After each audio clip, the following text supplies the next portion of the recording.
Agora, saiu aí na agência JB, está aqui, um artigo do Ives Gandra muito bom sobre o crescimento da cristofobia. Tá certo?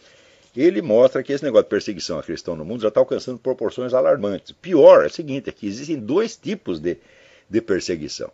No mundo islâmico e comunista, você tem a perseguição física, você tem a matança direta. Mata, prende, né? Expulsa.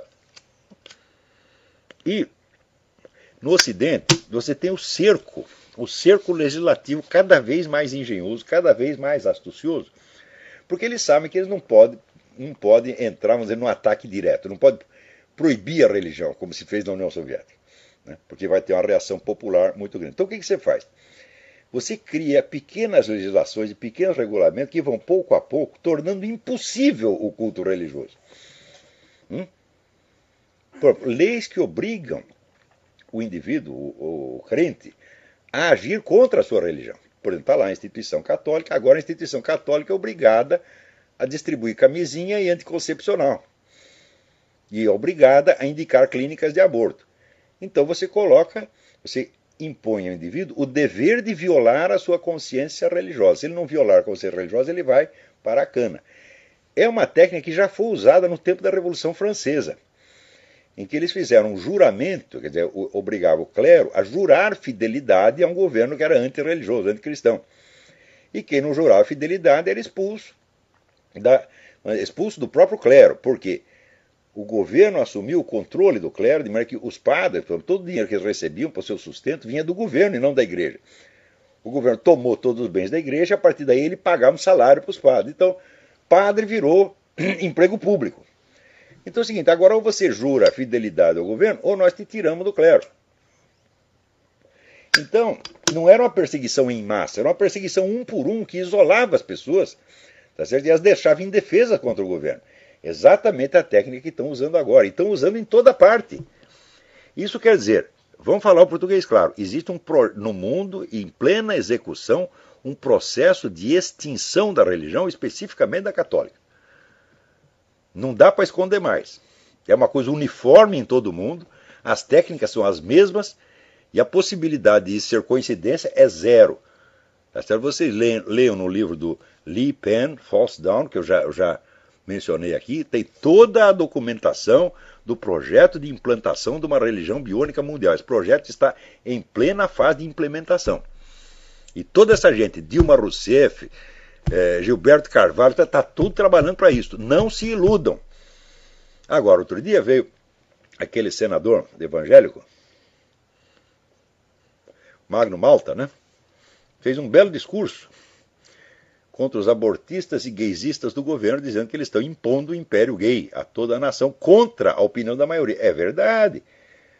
Porém, no mesmo discurso ele confessa, eu faço parte da base do governo, eu percorri o país fazendo propaganda à dona Dilma e tentando melhorar a imagem dela. Por que você fez isso, Magno Malta?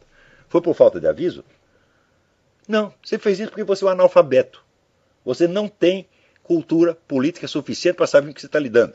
Você não sabe sequer o que é o PT.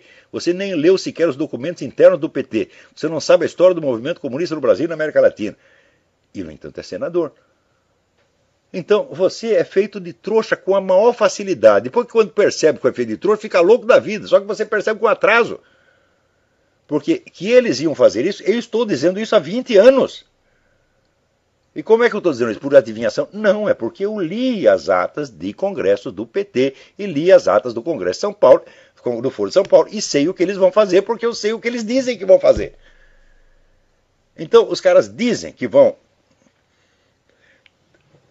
sufocar a religião católica, a religião cristã de modo geral, e transformá-la em instrumento de propaganda comunista. Eles dizem isto, né? E você sai pelo país dizendo, não, a Dilma não vai fazer isso, ela é uma pessoa confiável. Com base no quê você diz isto? Você não tem fundamento para dizer uma coisa dessa. Você diz isso porque você quer e porque lhe pareceu politicamente conveniente no momento. Então, você tem todo o apoio, o nosso apoio por esse discurso que você deu, mas o resto da sua vida política, meu filho, você quer saber, não vale nada. Você está tentando se redimir por um discurso decente, depois de ter trabalhado por uma causa indecente por anos a fio. Da onde você tirou essa ideia de que podia confiar na Dilma? Só porque ela disse, quando você vê toda a carreira dela e toda a carreira do PT, Você acha que tudo isto, como diz, é teoria da conspiração. Sabe por quê? Porque não saiu na grande mídia. E você não estuda documentos de fonte primária. Você vê o Jornal Nacional e acredita. As suas fontes de informação são apenas a mídia popular. Só que isto, para um político profissional, para não falar de um historiador, de um cientista político, é pecado mortal. Você tem que raciocinar com elementos científicos, meu filho. Ou seja, baseado em documentos de fonte primária. Dos documentos internos. E pior ainda, você não pode entrar num confronto ou até numa colaboração com um partido nitidamente comunista sem você ter estudado o comunismo, meu Deus do céu. Então vou fazer aqui, o seu senador Magnota, vou passar uma sabatina de marxismo em você. Sabe, teoria e estratégia do marxismo. Você não sabe nada disso. Só que é o seguinte, eu estudo a coisa há 40 anos.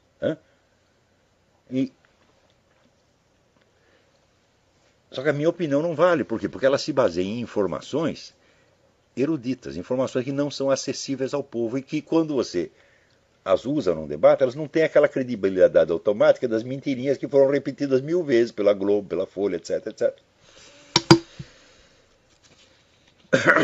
Não só você pode falar contra o cristianismo, como é absolutamente obrigatório falar contra o cristianismo. Você verá, recentemente na cidade de Santa Mônica, na Califórnia, foi proibida a exibição pública de presépios. Quer dizer, o negócio está cercando. Vocês viram, em 1954, o grande filósofo teólogo católico, Dietrich von Hildebrand, num livro que se chamava A Nova Torre de Babel, ele escreveu o seguinte. Ele disse, olha, recentemente o combate anticristão mudou de fase, mudou de etapa. Na era liberal, que era assim do século XIX, né, democracia europeia, essa coisa toda, o pessoal falava mal da igreja, mas o cristianismo ainda estava imbricado nos valores, nas instituições, nas leis, no ensino, etc, etc. Mais recentemente, diz ele, começou-se um esforço na esfera intelectual para repudiar totalmente o cristianismo. E ele dá como exemplo as obras do Jean-Paul Sartre, existencialismo ateu, essa coisa toda. Só que esse combate anticristão, naquela época, estava na esfera das ideias, era coisa de intelectuais. Então, hoje, se Dietrich von Hildebrand estivesse vivo e fosse fazer uma reedição do seu livro, ele teria que dizer o seguinte, agora passou por uma terceira etapa. A Torre de Babel estava em planos naquela época, agora passou para a construção efetiva. Ou seja, a briga saiu do terreno das ideias, já não são mais intelectuais discutindo, e entrou no terreno da ação prática efetiva. Ação prática efetiva que se manifesta por dois lados. Primeiro, a matança geral de cristãos. Quer dizer, estão morrendo aproximadamente de 100 a 150 mil cristãos católicos e protestantes por ano, por motivo de perseguição religiosa exclusivamente, no mundo. Rarissimamente sai uma linha, sai uma notinha na mídia. E segunda expressão do genocídio é o genocídio cultural que se observa no Ocidente, que é a tentativa, o esforço generalizado de destruição sistemática da presença cristã na vida pública.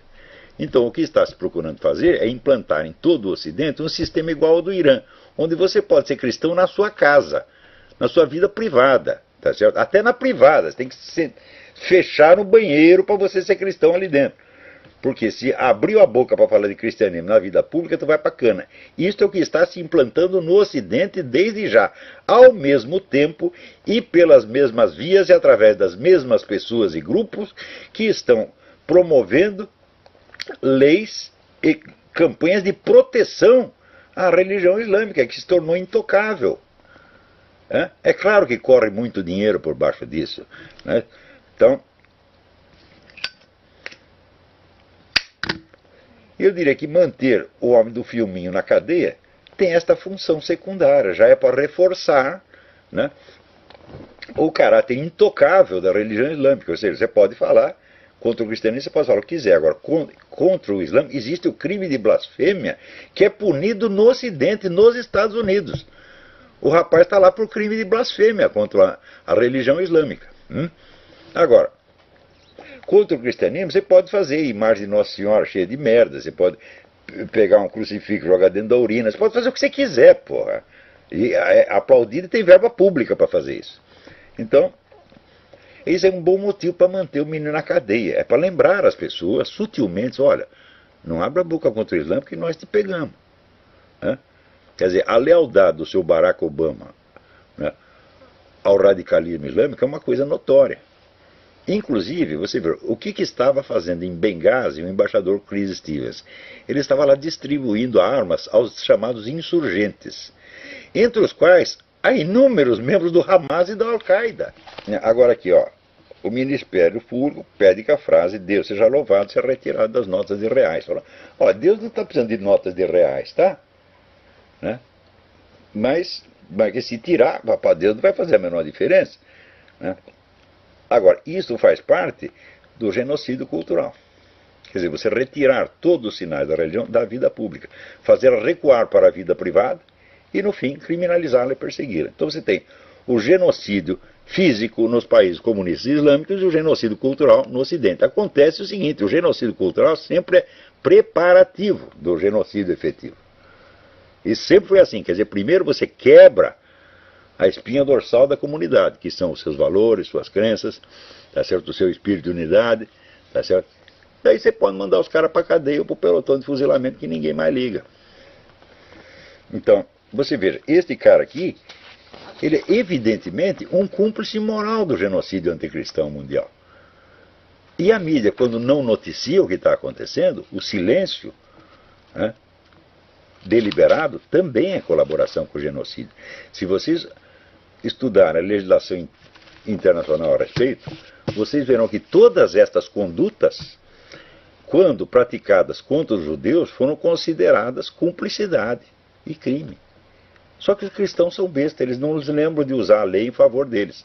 Mas estude a legislação internacional e vocês poderão legitimamente acusar todas essas pessoas, toda essa perseguição anticristã, de cumplicidade com o genocídio anticristão no mundo. Porque, como disse recentemente a primeira-ministra da Alemanha, Angela Merkel, ela disse claramente, olha, a comunidade cristã é a mais perseguida do mundo. É claro que há. Nenhuma outra comunidade tem 150 mil vítimas por ano.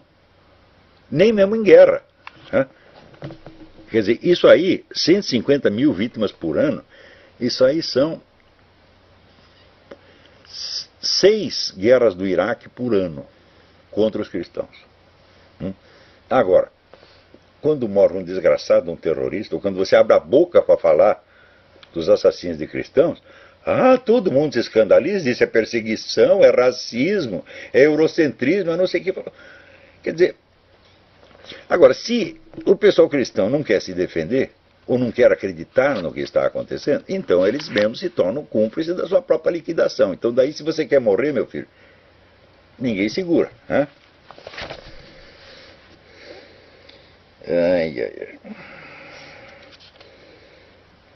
Outra coisa, estou falando aqui da perseguição anticristã. O Barack Obama, há semanas atrás, ele disse o seguinte, ele disse... Ele fez aquele regulamento do Medicare que obriga todas as firmas a darem assistência para as suas funcionárias que queiram praticar aborto. Então, evidentemente, os empresários pequenos e grandes que são cristãos dizem, não, eu não posso colaborar com isso que viola a minha consciência. Daí o Barack Obama disse o seguinte, disse que a primeira emenda, né, que protege a liberdade religiosa, não se aplica a empresas e instituições. Isso quer dizer que se você tem uma pastelaria, né, e tem um empregado que quer abortar, você é obrigado a pagar o aborto dela, contra a sua consciência. Claro que isso faz parte do genocídio anticristão. Quem é que não está vendo? O que falta é alguém que reúna todas estas manifestações e perceba a articulação de umas com as outras. Por quê? Porque essa turma que está apoiando, vamos dizer, a perseguição, o genocídio cultural anticristão, é a mesma que está promovendo a proteção generalizada à religião islâmica. Tudo isso está muito articulado, gente. E os países islâmicos são justamente os que estão matando cristãos. Então, tudo isto tem conexão entre si. Não são fenômenos separados. Não são puras coincidências. Né? Ora, puras coincidências, meu filho, são mais raras do que você imagina. Né?